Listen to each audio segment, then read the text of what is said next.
Salut tout le monde, aujourd'hui on va vous faire une petite critique de Vaiana, la légende du bout du monde, et cette fois je me gourre pas. Comment tu vas? Ça va bien? Oui, bonjour tout le monde, je vais bien et toi Marc? Je suis accompagné de Clary, je vais très bien. Et donc on va donner notre avis très rapide avant de vous détailler un petit peu, est-ce que t'as bien aimé ou pas? Oui, j'ai bien aimé, même très bien aimé. Pourquoi? La question. Et ben pourquoi? Parce que j'ai trouvé que le film nous faisait voyager, nous faisait passer un bon moment tout simplement. Mhm. Bah les décors déjà, premièrement c'est ce qui nous a sauté aux yeux, c'est le cas de le dire, c'est vraiment magnifique. L'eau elle est magnifique je trouve, enfin, c'est l'eau qui est pas photoréaliste, je sais pas comment on peut dire ça, c'est on dirait de la vraie en fait. Ouais, Et on dirait vraiment une carte postale, on a envie de d'aller dedans. moi j'ai jamais vu ça, enfin c'est la première fois que je vois ça. Dans un Disney en fait, une eau aussi bien faite, aussi jolie Mm. quoi. Et oui, là il n'y a pas que l'eau, enfin il y a tous les environnements, il y a les personnages aussi qui sont très bien faits, très bien modélisés. La tête de Vaiana quand elle est toute petite, Quand elle elle est toute a petite, à croquer. elle est super mignonne, et même quand elle grandit, après on la voit à différents stades justement de son évolution, après elle est ado, et là, 95% du film elle est adulte, elle est grande. Donc en fait Mm. son évolution on la voit genre même pas 5 minutes petite quand elle est gamine, après elle évolue, on la voit ado même pas une minute je crois, hein. C'est histoire de dire vous avez vu Ouais. elle grandit, et pour ensuite la majorité de la quête ça va être quand elle va être adulte. Donc, pour parler un peu de l'histoire, qu'est-ce qui se passe? Qu'est-ce qu'on doit faire en fait? Qu'est-ce que les personnages doivent faire dans le film? Alors, bah, c'est surtout Yana, l'héroïne, donc elle doit. En fait, toute l'histoire repose sur une quête qui est celle de remettre le cœur d'une déesse qui a été volée par un demi-dieu à sa place. Parce que comme le cœur a été volé, la nature se dégrade au fur et à mesure Dépéri.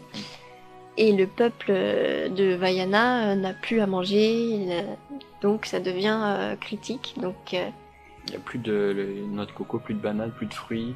Les poissons, justement, il n'y en a plus, ils n'arrivent plus à pêcher, les récoltes sont vides. Mm. Et il faut restaurer la nature en ramenant le cœur euh, De Tefiti, la déesse qui Tefiti, s'appelle la Tefiti. déesse exactement, qui a le pouvoir de donner la vie, etc.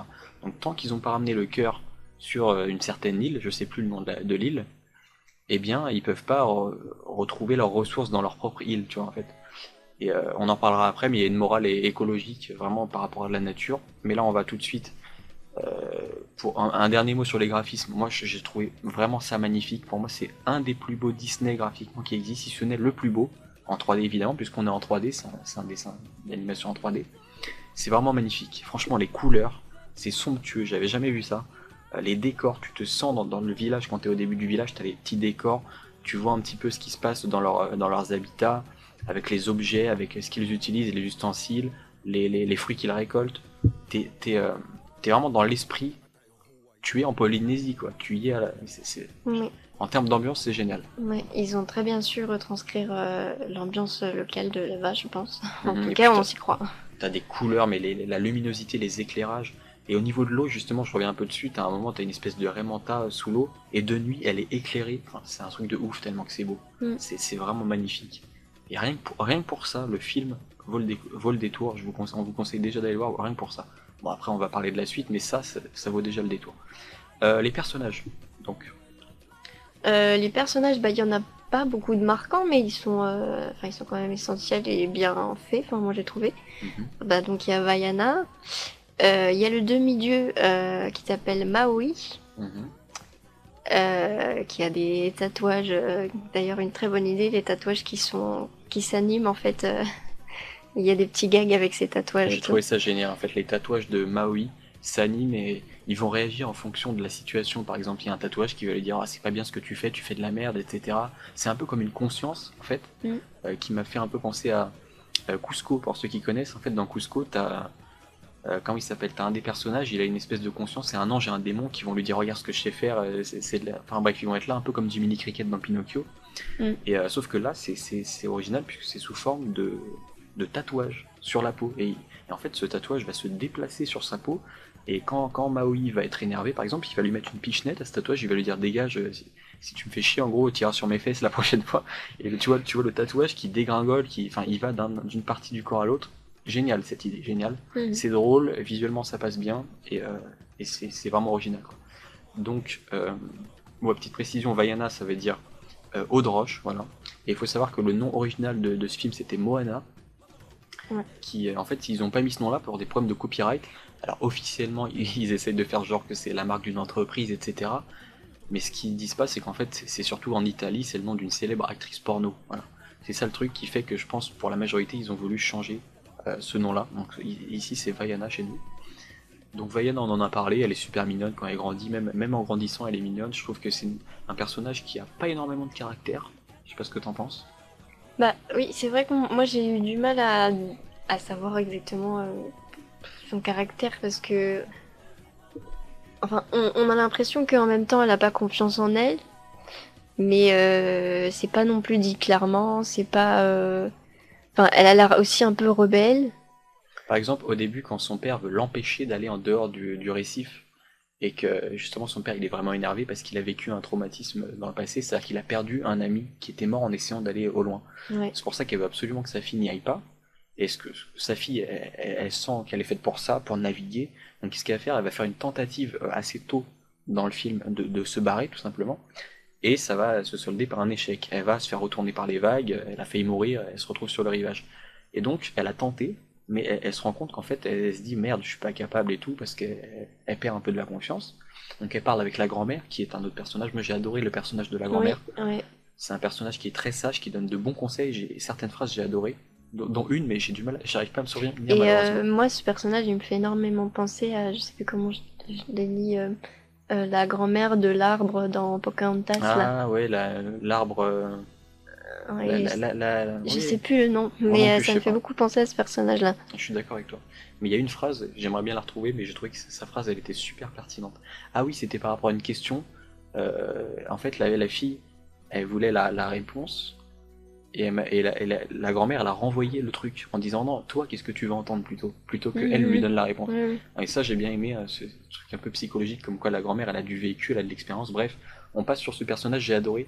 Bon, on spoil pas, mais en fait, cette grand-mère, on va la retrouver par la suite un peu différemment, mais c'est voilà, j'ai beaucoup aimé cette idée. Je sais pas ce que tu en penses, sans parler de ce qui se passe. T'as Oui, aimé? c'était une Voilà. très bonne idée, très jolie. Vous verrez par vous-même quand vous irez voir ce très bon film d'animation. Donc on passe Moana. On parlait de caractère. Lui, par contre, il a du caractère. Oui, ça c'est sûr. C'est pas Moana, je dis de la merde, c'est Maui. Bah oui. Maui. Et d'ailleurs, je pensais que ça s'écrivait M-A-O-I, mais en fait c'est Non, M-A-U-I. C'est bizarre. M-A-U-I, oui. Et en fait, lui, il a du caractère parce qu'il est imbu de sa personne. Au début, il se prend vraiment pas pour de la merde, le demi-dieu. D'ailleurs, on commence avec ce personnage par une chanson en fait qui lui est dédiée. C'est moi, demi-dieu. J'ai donné tout aux hommes. J'ai créé machin tout ça pour vous. Les vivres, les. Je sais Les plus îles, c'est moi qui les ai fait pousser. exactement. Voilà, donc en gros, il se la raconte un truc de ouf. Et ça va bien avec son personnage, je trouve. Et c'est doublé par Anthony Cavana en français. Et j'ai trouvé que le doublage était très bon d'Anthony Cavana.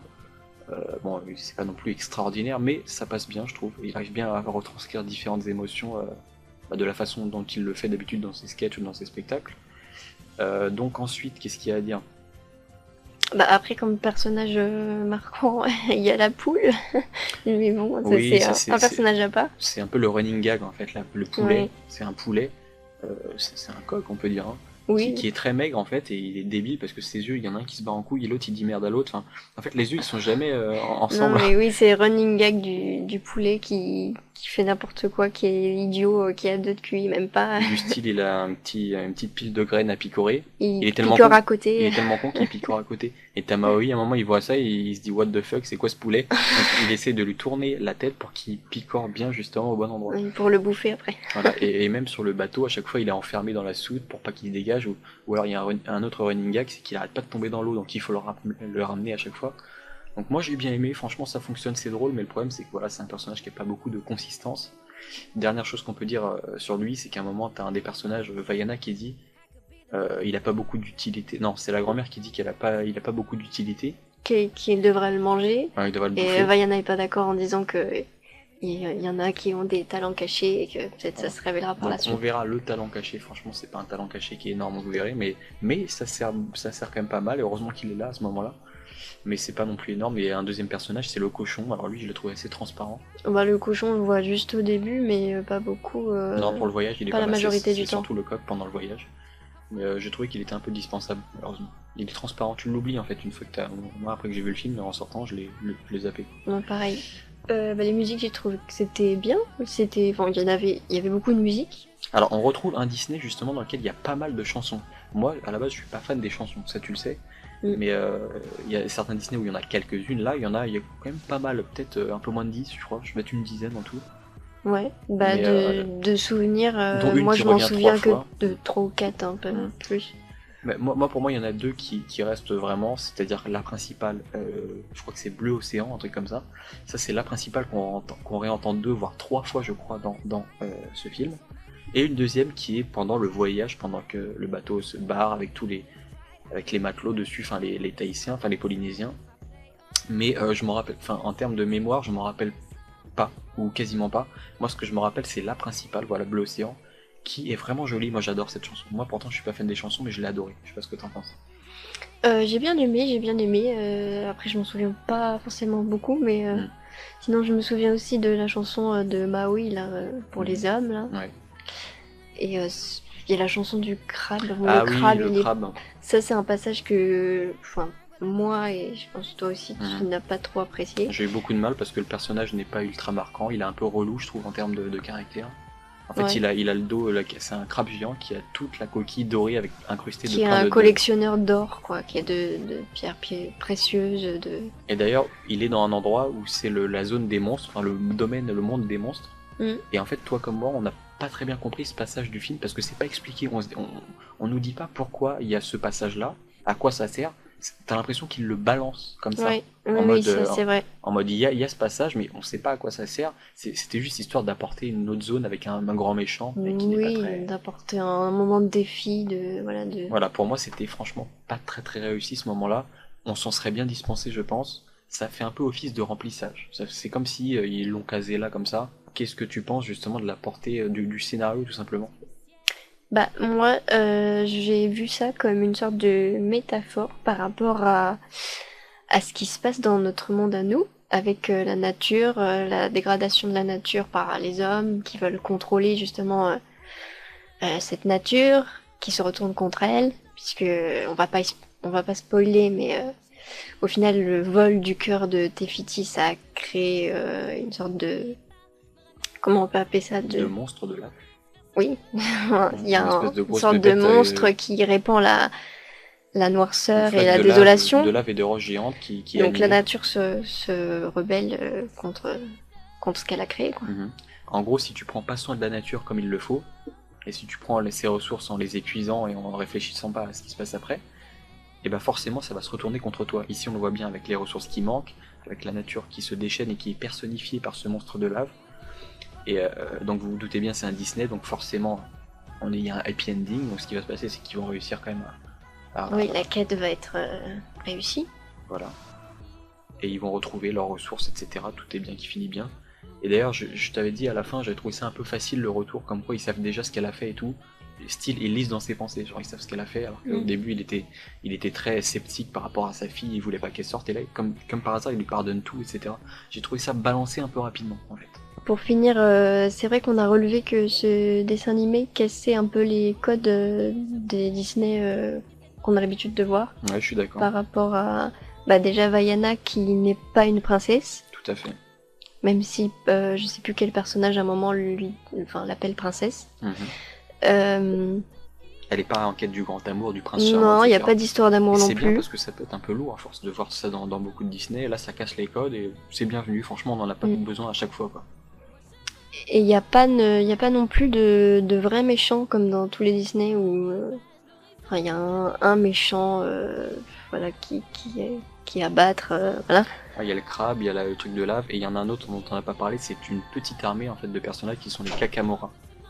Oui, bah ça c'est un petit passage de l'histoire aussi qu'on n'explique pas trop non plus Bon, c'est beaucoup. des êtres minuscules qui sont faits avec un masque de noix de coco, une armure de noix de coco, et qui attaquent justement les navigateurs. Hein. Oui, oui, ils sont marrants. C'est On pas les retient spécialement pas marquant, forcément. voilà, Non. c'est ça. Bon, pour conclure, Bah pour conclure, allez voir ce Disney. allez voir, c'est franchement, graphiquement, c'est le plus gros point fort, c'est sublime, esthétiquement, en termes de réalisation, en termes de graphisme, de couleurs, de... Vous êtes dépaysés, nous, on était dépaysés, on n'était plus à Paris, on était en Polynésie, on était... Tu voyages en fait, dans les deux sens du terme. Tout à fait. Et donc une petite note, allez, tu le mets combien du coup? Moi j'avais dit 16. Je pense que c'est bien, 16. Moi j'avais mis 16,5, la même note que Dory, parce que en fait, même si j'ai beaucoup aimé graphiquement, je leur tire quelques points de par un peu trop de musique pour moi. Quelques ficelles scénaristiques un peu trop balancées, je trouve un peu rapidement, un peu voilà, sans explication. Et voilà, ça en gros c'est ça, Mm. ce qui m'a un peu gêné. Et on a trouvé que bon, il y avait moins d'émotions. Si on veut comparer au monde de Dory, c'était pas un Disney où on avait beaucoup d'émotions. Tout à fait, il n'y a pas énormément C'est d'émotions. surtout voilà le message écologique. C'est un voyage en fait. Voilà le voyage qui est plus Mais présent c'est dans pas du ce tout le Disney le plus émotionnellement fort. Voilà. Il y en a un peu bien sûr à quelques moments, mais vous attendez pas à un putain de truc bouleversant quoi. Voilà. Oui. Allez, on espère que ça vous a plu, on vous dit à la prochaine critique, et salut tout le monde. Salut tout le monde.